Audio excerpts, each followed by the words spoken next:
The philosophical scripture, Meditations on First Philosophy, is brought to you by Not a Prophet org, the place on the internet to find spiritual guidance powered by artificial intelligence.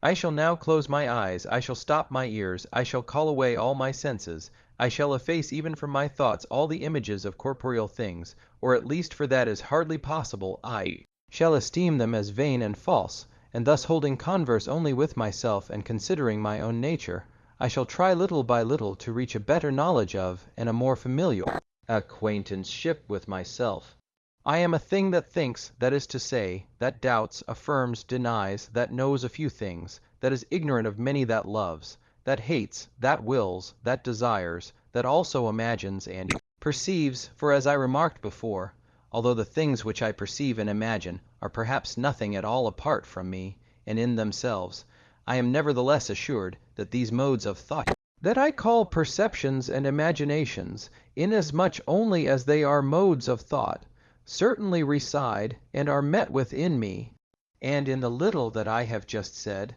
I think I have summed up all that I really know, or at least all that hitherto I was aware that I knew. In order to try to extend my knowledge further, I shall now look around more carefully and see whether I cannot still discover in myself some other things which I have not hitherto perceived. I am certain that I am a thing which thinks, but do I not then likewise know what is requisite to render me certain of a truth? Certainly in this first knowledge there is nothing that assures me of its truth, excepting the clear and distinct perception of that which I state, which would not indeed suffice to assure me that what I say is true, if it could ever happen that a thing which I conceived so clearly and distinctly could be false. And accordingly it seems to me that already I can establish as a general rule that all things which I perceive very clearly and very distinctly are true. At the same time I have before received and admitted many things to be very certain and manifest, which yet I afterwards recognized as being dubious. What then were these things? They were the earth, sky, stars, and all other objects which I apprehended by means of the senses. But what did I clearly and distinctly perceive in them? Nothing more than that the ideas or thoughts of these things were presented to my mind. And not even now do I deny that these ideas are met within me. But there was yet another thing which I affirmed, and which, owing to the habit which I had formed of believing it, I thought I perceived very clearly, although in truth I did not perceive it at all, to wit, that there were objects outside of me from which these ideas proceeded, and to which they were entirely similar. And it was in this that I erred, or, if perchance my judgment was correct, this was not due to any knowledge arising from my perception, but when I took anything very simple and easy in the sphere of arithmetic or geometry into consideration, e.g., that 2 and 3 together made 5, and other things of the sort, were not these present to my mind so clearly as to enable me to affirm that they were true? Certainly if I judged that since such matters could be doubted, this would not have been so for any other reason than that it came into my mind that perhaps a God might have endowed me with such a nature that I may have been deceived even concerning things which seemed to me most manifest. But every time that this preconceived opinion of the sovereign power of a God presents itself to my thought, I am constrained to confess that it is easy to him, if he wishes it, to cause me to err, even in matters in which I believe myself to have the best evidence. And on the other hand, always when I direct my attention to things which I believe myself to perceive very clearly, I am so persuaded of their truth that I let myself break out into words such as these: let who will deceive me, he can never cause me to be nothing while I think that I am, or some day cause it to be true to say that I have never been, it being true now to say that I am, or that 2 and 3 make more or less than 5, or any such thing in which I see a manifest contradiction. And certainly, since I have no reason to believe that there is a God who is a deceiver, and as I have not yet satisfied myself that there is a God at all, the reason for doubt which depends on this opinion alone is very slight, and so to speak metaphysical. But in order to be able altogether to remove it, I must inquire whether there is a God as soon as the occasion presents itself, and if I find that there is a God, I must also inquire whether he may be a deceiver, for without a knowledge of these two truths I do not see that I can ever be certain of anything. And in order that I may have an opportunity of inquiring into this in an orderly way, without interrupting the order of meditation which I have proposed to myself, and which is little by little to pass from the notions which I find first of all in my mind to those which I shall later on discover in it, it is requisite that I should here divide my thoughts into certain kinds, and that I should consider in which of these kinds there is, properly speaking, truth or error to be found. Of my thoughts some are, so to speak, images of the things, and to these alone is the title idea properly applied. Examples are my thought of a man, or of a chimera, of heaven, of an angel, or even of God. But other thoughts possess other forms as well. For example, in willing, fearing, approving, denying, though I always perceive something as the subject of the action of my mind, 16, yet by this action I always add something else to the idea 17 which I have of that thing, and of the thoughts of this kind some are called volitions or affections, and others judgments. Now as to what concerns ideas, if we consider them only in themselves, and do not relate them to anything else beyond themselves, they cannot properly speaking be false, for whether I imagine a goat or a chimera, it is not less true that I imagine the one than the other.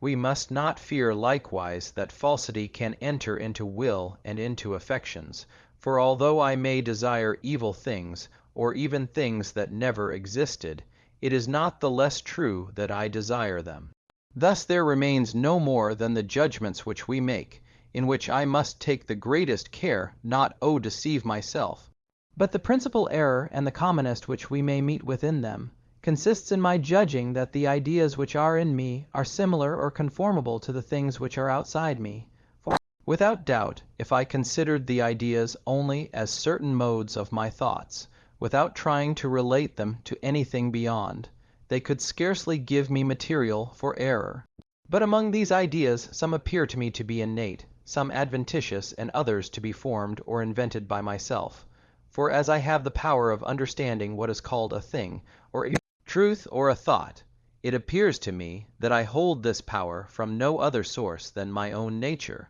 But if I now hear some sound, if I see the sun, or feel heat, I have hitherto judged that these sensations proceeded from certain things that exist outside of me, and finally it appears to me that sirens, hippogriffs, and the like, are formed out of my own mind. But again I may possibly persuade myself that all these ideas are of the nature of those which I term adventitious, or else that they are all innate, or all fictitious, for I have not yet clearly discovered their true origin. And my principal task in this place is to consider, in respect to those ideas which appear to me to proceed from certain objects that are outside me, what are the reasons which cause me to think them similar to these objects. It seems indeed in the first place that I am taught this lesson by nature, and secondly, I experience in myself that these ideas do not depend on my will, nor therefore on myself yen, for they often present themselves to my mind in spite of my will.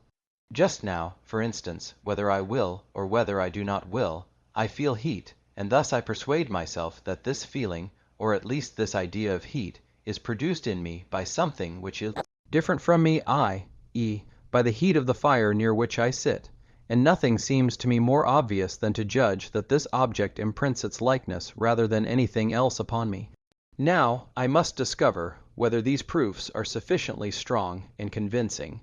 When I say that I am so instructed by nature, I merely mean a certain spontaneous inclination which impels me to believe in this connection, and not a natural light which makes me recognize that it is true. But these two things are very different, for I cannot doubt that which the natural light causes me to believe to be true, as, for example, it has shown me that I am from the fact that I doubt, or other facts of the same kind. And I possess no other faculty whereby to distinguish truth from falsehood, which can teach me that what this light shows me to be true is not really true, and no other faculty that is equally trustworthy. But as far as apparently natural impulses are concerned, I have frequently remarked, when I had to make active choice between virtue and vice, that they often enough led me to the part that was worse, and this is why I do not see any reason for following them, in what regards truth and error. And as to the other reason, which is that these ideas must proceed from objects outside me, since they do not depend on my will, I do not find it any the more convincing. For just as these impulses of which I have spoken are found in me, notwithstanding that they do not always concur with my will, so perhaps there is in me some faculty fitted to produce these ideas without the assistance of any external things, even though it is not yet known by me, just as apparently they have hitherto always been found in me during sleep without the aid of any external objects. And finally, though they did proceed from objects different from myself, it is not a necessary consequence that they should resemble these. On the contrary, I have noticed that in many cases there was a great difference between the object and its idea.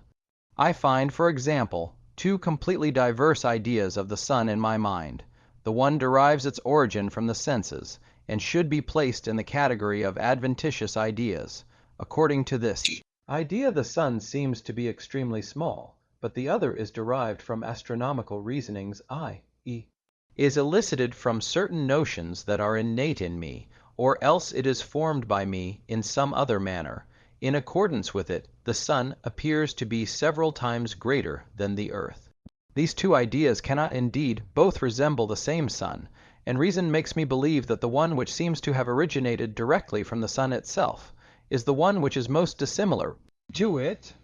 All this causes me to believe that until the present time it has not been by a judgment that was certain or premeditated, but only by a sort of blind impulse that I believed that things existed outside of and different from me, which, by the organs of my senses, or by some other method whatever it might be, conveyed these ideas or images to me, and imprinted on me their similitudes. But there is yet another method of inquiring whether any of the objects of which I have ideas within me exist outside of me. If ideas are only taken as certain modes of thought, I recognize amongst them no difference or inequality, and all appear to proceed from me in the same manner. But when we consider them as images,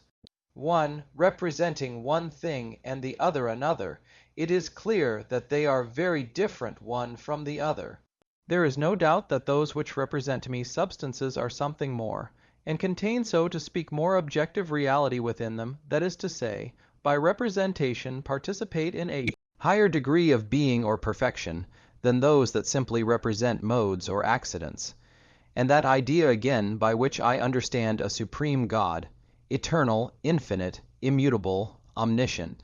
omnipotent, and creator of all things which are outside of himself, has certainly more objective reality in itself than those ideas by which finite substances are represented. Now it is manifest by the natural light that there must at least be as much reality in the efficient and total cause as in its effect. For, pray, whence can the effect derive its reality, if not from its cause? And in what way can this cause communicate this reality to it, unless it possessed it in itself?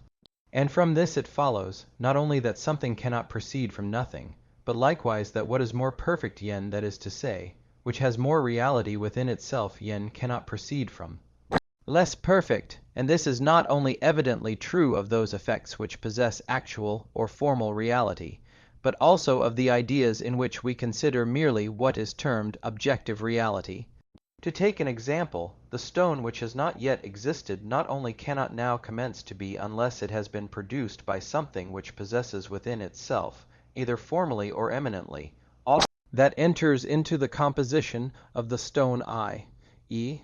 it must possess the same things or other more excellent things than those which exist in the stone, and heat can only be produced in a subject in which it did not previously exist by a cause that is of an order, degree, or kind at least as perfect as heat, and so in all other cases. But further, the idea of heat or of a stone cannot exist in me unless it has been placed within me by some cause which possesses within it at least as much reality as that which I conceive to exist in the heat or the stone. For although this cause does not transmit anything of its actual or formal reality to my idea, we must not for that reason imagine that it is necessarily a less real cause.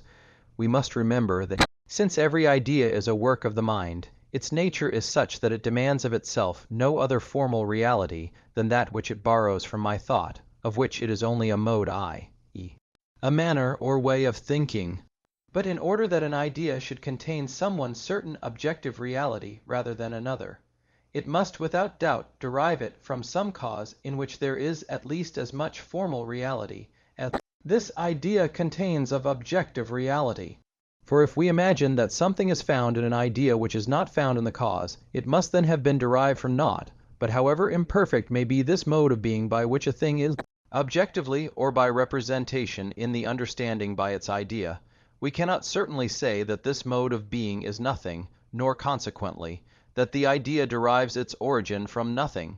Nor must I imagine that, since the reality that I consider in these ideas is only objective, it is not essential that this reality should be formally in the causes of my ideas, but that it is sufficient that it should be found objectively. For just as this mode of objective existence pertains to ideas by their proper nature, so does the mode of formal existence pertain tot he causes of those ideas. This is at least true of the first and principal by the nature peculiar to them. And although it may be the case that one idea gives birth to another idea, that cannot continue to be so indefinitely, for in the end we must reach an idea whose cause shall be, so to speak, archetype, in which the whole reality or perfection, which is, so to speak, objectively, or by representation in these ideas, is contained formally and really. Thus the light of nature causes me to know clearly that the ideas in me are like pictures or images which can, in truth, easily fall short of the perfection of the objects from which they have been derived, but which can never contain anything greater or more perfect. And the longer and the more carefully that I investigate these matters, the more clearly and distinctly do I recognize their truth. But what am I to conclude from it all in the end? It is this, that if the objective reality of any one of my ideas is of such a nature as clearly to make me recognize that it is not in me either formally or eminently, and that consequently I cannot myself be the cause of it, it follows of necessity that I am not alone in the world, but that there is another being which exists, or which is the cause of this idea. On the other hand, had no such an idea existed in me, I should have had no sufficient argument to convince me of the existence of any being beyond myself, for I have made very careful investigation everywhere, and up to the present time have been able to find no other ground. But of my ideas, beyond that which represents me to myself, as to which there can here be no difficulty, there is another which represents a God, and there are others representing corporeal and inanimate things, others angels, others animals, and others again, which represent to me men similar to myself. As regards the ideas which represent to me other men or animals or angels, I can however easily conceive that they might be formed by an admixture of the other ideas which I have of myself, of corporeal things, and of God, even although there were apart from me neither men nor animals nor angels in all the world. And in regard to the ideas of corporeal objects, I do not recognize in them anything so great or so excellent that they might not have possibly proceeded from myself. For if I consider them more closely and examine them individually, as I yesterday examined the idea of wax, I find that there is very little in them which I perceive clearly and distinctly. Magnitude or extension in length, breadth, or depth, I do so perceive. Also figure which results from a termination of this extension. The situation which bodies of different figure preserve in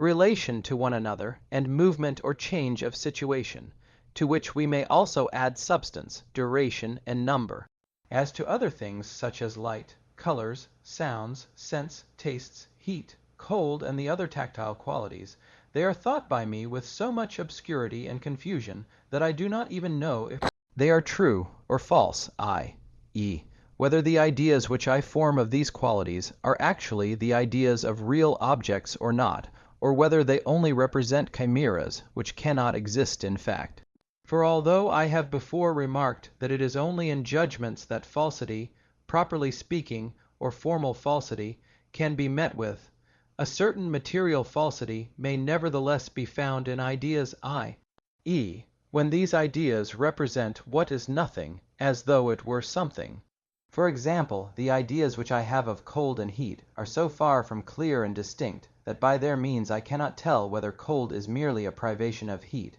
or heat a privation of cold, or whether both are real qualities or are not such. And inasmuch as since ideas resemble images, there cannot be any ideas which do not appear to represent some things, if it is correct to say that cold is merely a privation of heat, the idea which represents it to me as something real and positive will not be improperly termed false, and the same holds good of other similar ideas. To these it is certainly not necessary that I should attribute any author other than myself, for if they are false, i.e., if they represent things which do not exist, the light of nature shows me that they issue from naught, that is to say, that they are only in me so far as something is lacking to the perfection of my nature. But if they are true, nevertheless, because they exhibit so little reality to me that I cannot even clearly distinguish the thing represented from non-being, I do not see any reason why they should not be produced by myself. As to the clear and distinct idea which I have of corporeal things, some of them seem as though I might have derived them from the idea which I possess of myself, as those which I have of substance, duration, number, and such like. For even when I think that a stone is a substance, or at least a thing capable of existing of itself, and that I am a substance also, although I conceive that I am a thing that thinks and not one that is extended, and that the stone on the other hand is an extended thing which does not think, and that thus there is a notable difference between the two conceptions, yet they seem, nevertheless, to agree in this, that both represent substances. In the same way, when I perceive that I now exist and further recollect that I have in former times existed, and when I remember that I have various thoughts of which I can recognize the number, I acquire ideas of duration and number which I can afterwards transfer to any object that I please. But as to all the other qualities of which the ideas of corporeal things are composed, to wit, extension, figure, situation, and motion, it is true that they are not formally in me, since I am only a thing that thinks, but because they are merely certain modes of substance, and so to speak the vestments under which corporeal substance appears to us, and because I myself am also a substance, it would seem that they might be contained in me eminently. Hence there remains only the idea of God, concerning which we must consider whether it is something which cannot have proceeded from me myself. By the name God I understand a substance that is infinite, eternal, immutable, independent, all-knowing, all-powerful, and by which I myself and everything else, if anything else does exist, have been created. Now all these characteristics are such that the more diligently I attend to them, the less do they appear capable of proceeding from me alone. Hence, from what has been already said, we must conclude that God necessarily exists. For although the idea of substance is within me owing to the fact that I am substance, nevertheless I should not have the idea of an infinite substance yen, since I am finite yen, if it had not proceeded from some substance which was veritably infinite. Nor should I imagine that I do not perceive the infinite by a true idea, but only by the negation of the finite, just as I perceive repose and darkness by the negation of movement and of light. For,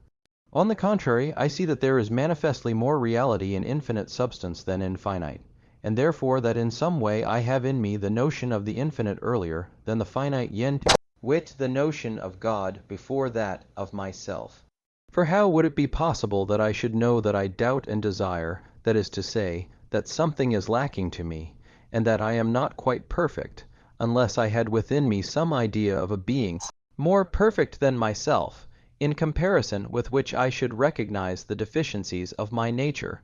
And we cannot say that this idea of God is perhaps materially false, and that consequently I can derive it from not i.e., that possibly it exists in me because I am imperfect, as I have just said is the case with ideas of heat, cold, and other such things. For on the contrary, as this idea is very clear and distinct, and contains within it more objective reality than any other, there can be none which is of itself more true, nor any in which there can be less suspicion of falsehood. The idea, I say, of this being who is absolutely perfect and infinite is entirely true, for although, perhaps, we can imagine that such a being does not exist, we cannot nevertheless imagine that his idea represents nothing real to me, as I have said of the idea of cold. This idea is also very clear and distinct, since all that I conceive clearly and distinctly of the real and the true, and of what conveys some perfection, is in its entirety contained in this idea. And this does not cease to be true, although I do not comprehend the infinite, or though in God there is an infinitude of things which I cannot comprehend, nor possibly even reach in any way by thought, for it is of the nature of the infinite that my nature, which is finite and limited, should not comprehend it, and it is sufficient that I should understand this, and that I should judge that all things which I clearly perceive, and in which I know that there is some perfection, and possibly likewise an infinitude of properties of which I am ignorant, are in God formally or eminently, so that the idea which I have of him may become the most true, most clear, and most distinct of all the ideas that are in my mind. But possibly I am something more than I suppose myself to be, and perhaps all those perfections which I attribute to God are in some way potentially in me, although they do not yet disclose themselves or issue in action. As a matter of fact, I am already sensible that my knowledge increases and perfects itself little by little, and I see nothing which can prevent it from increasing more and more into infinitude. Nor do I see, after it has thus been increased or perfected, anything to prevent my being able to acquire by its means all the other perfections of the divine nature, nor finally why the power I have of acquiring these perfections, if it really exists in me, shall not suffice to produce the ideas of them. At the same time I recognize that this cannot be. For in the first place, although it were true that every day my knowledge acquired new degrees of perfection, and that there were in my nature many things potentially which are not yet there, actually, nevertheless, these excellences do not pertain to, or make the smallest approach to the idea which I have of God, in whom there is nothing merely potential, but in whom all is present really and actually, for it is an infallible token of imperfection in my knowledge that it increases little by little. And further, although my knowledge grows more and more, nevertheless I do not for that reason believe that it can ever be actually infinite, since it can never reach a point so high that it will be unable to attain to any greater increase. But I understand God to be actually infinite, so that he can add nothing to his supreme perfection. And finally, I perceive that the objective being of an idea cannot be produced by a being that exists potentially only, which properly speaking is nothing, but only by a being which is formal or actual. To speak the truth, I see nothing in all that I have just said which by the light of nature is not manifest to anyone who desires to think attentively on the subject. But when I slightly relax my attention, my mind, finding its vision somewhat obscured and so to speak blinded by the images of sensible objects, I do not easily recollect the reason why the idea that I possess of a being more perfect than I must necessarily have been placed in me by a being which is really more perfect. And this is why I wish here to go on to inquire whether I, who have this idea, can exist if no such being exists. And I ask, from whom do I then derive my existence? Perhaps from myself, or from my parents, or from some other source less perfect than God, for we can imagine nothing more perfect than God, or even as perfect as he is. But were I independent of every other, and were I myself the author of my being, I should doubt nothing and I should desire nothing, and finally no perfection would be lacking to me, for I should have bestowed on myself every perfection of which I possessed any idea, and should thus be God. And it must not be imagined that those things that are lacking to me are perhaps more difficult of attainment than those which I already possess, for on the contrary, it is quite evident that it was a matter of much greater difficulty to bring to pass that I, that is to say, a thing or a substance that thinks, should emerge out of nothing, than it would be to attain to the knowledge of many things of which I am ignorant, and which are only the accidents of this thinking substance. But it is clear that if I had of myself possessed this greater perfection of which I have just spoken, that is to say, if I had been the author of my own existence, I should not at least have denied myself the things which are the more easy to acquire, to wit, many branches of knowledge of which my nature is destitute, nor should I have deprived myself of any of the things contained in the idea which I form of God, because there are none of them which seem to me specially difficult to acquire, and if there were any that were more difficult to acquire, they would certainly appear to me to be such, supposing I myself were the origin of the other things which I possess, since I should discover in them that my powers were limited. But though I assume that perhaps I have always existed just as I am at present, neither can I escape the force of this reasoning, and imagine that the conclusion to be drawn from this is, that I need not seek for any author of my existence. For all the course of my life may be divided into an infinite number of parts, none of which is in any way dependent on the other, and thus from the fact that I was in existence a short time ago, it does not follow that I must be in existence now, unless some cause at this instant, so to speak, produces me anew, that is to say, conserves me. It is as a matter of fact perfectly clear and evident to all those who consider with attention the nature of time, that in order to be conserved in each moment in which it endures, a substance hath need of the same power and action as would be necessary to produce and create it anew, supposing it did not yet exist, so that the light of nature shows us clearly that the distinction between creation and conservation is solely a distinction of the reason. All that I thus require here is that I should interrogate myself, if I wish to know whether I possess a power which is capable of bringing it to pass that I who now am shall still be in the future. For since I am nothing but a thinking thing, or at least since, thus far, it is only this portion of myself which is precisely in question at present,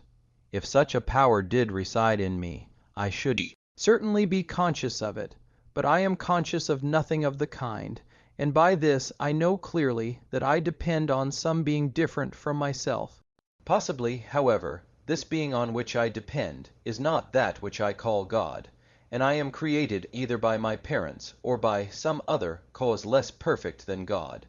This cannot be, because, as I have just said, it is perfectly evident that there must be at least as much reality in the cause as in the effect, and thus since I am a thinking thing, and possess an idea of God within me, whatever in the end be the cause assigned to my existence, it must be allowed that it is likewise a thinking thing, and that it possesses in itself the idea of all the perfections which I attribute to God. We may again inquire whether this cause derives its origin from itself or from some other thing. For if from itself, it follows by the reasons before brought forward that this cause must itself be God, for since it possesses the virtue of self-existence, it must also without doubt have the power of actually possessing all the perfections of which it has the idea, that is, all those which I conceive as existing in God. But if it derives its existence from some other cause than itself, we shall again ask, for the same reason, whether this second cause exists by itself or through another, until from one step to another we finally arrive at an ultimate cause, which will be God. And it is perfectly manifest that in this there can be no regression into infinity, since what is in question is not so much the cause which formerly created me, as that which conserves me at the present time. Nor can we suppose that several causes may have concurred in my production, and that from one I have received the idea of one of the perfections which I attribute to God, and from another the idea of some other, so that all these perfections indeed exist somewhere in the universe, but not as complete in one unity which is God. On the contrary, the unity, the simplicity, or the inseparability of all things which are in God is one of the principal perfections which I conceive to be in him. And certainly the idea of this unity of all divine perfections cannot have been placed in me by any cause from which I have not likewise received the ideas of all the other perfections. For this cause could not make me able to comprehend them as joined together in an inseparable unity without having at the same time caused me in some measure to know what they are, and in some way to recognize each one of them. Finally, so far as my parents from whom it appears I have sprung are concerned, although all that I have ever been able to believe of them were true, that does not make it follow that it is they who conserve me, nor are they even the authors of my being in any sense, in so far as I am a thinking being, since what they did was merely to implant certain dispositions in that matter in which self yen I, the mind, which alone I at present identify with myself yen, is by me deemed to exist. And thus there can be no difficulty in their regard, but we must of necessity conclude from the fact alone that I exist, or that the idea of a being supremely perfect yen, that is of God yen, is in me, that the proof of God's existence is grounded on the highest evidence. It only remains to me to examine into the manner in which I have acquired this idea from God, for I have not received it through the senses, and it is never presented to me unexpectedly, as is usual with the ideas of sensible things when these things present themselves, or seem to present themselves, to the external organs of my senses. Nor is it likewise a fiction of my mind, for it is not in my power to take from or to add anything to it, and consequently the only alternative is that it is innate in me, just as the idea of myself is innate in me. And one certainly ought not to find it strange that God, in creating me, placed this idea within me to be like the mark of the workman imprinted on his work, and it is likewise not essential that the mark shall be something different from the work itself. For from the sole fact that God created me, it is most probable that in some way he has placed his image and similitude upon me, and that I perceive this similitude, in which the idea of God is contained by means of the same faculty by which I perceive myself yen, that is to say, when I reflect on myself, I not only know that I am something imperfect, incomplete, and dependent on another, which incessantly aspires after something which is better and greater than myself, but I also know that he on whom I depend possesses in himself all the great things towards which I aspire, and the ideas of which I find within myself, and that not indefinitely or potentially alone, but really, actually, and infinitely,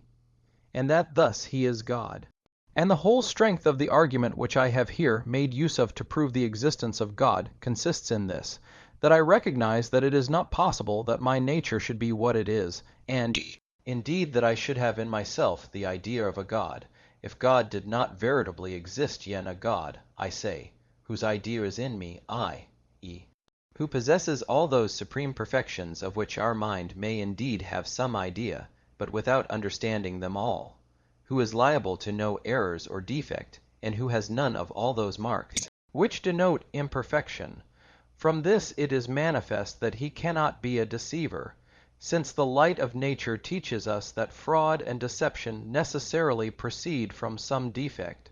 But before I examine this matter with more care, and pass on to the consideration of other truths which may be derived from it, it seems to me right to pause for a while in order to contemplate God himself, to ponder at leisure his marvelous attributes, to consider, and admire, and adore the beauty of this light so resplendent, at least as far as the strength of my mind, which is in some measure dazzled by the sight, will allow me to do so.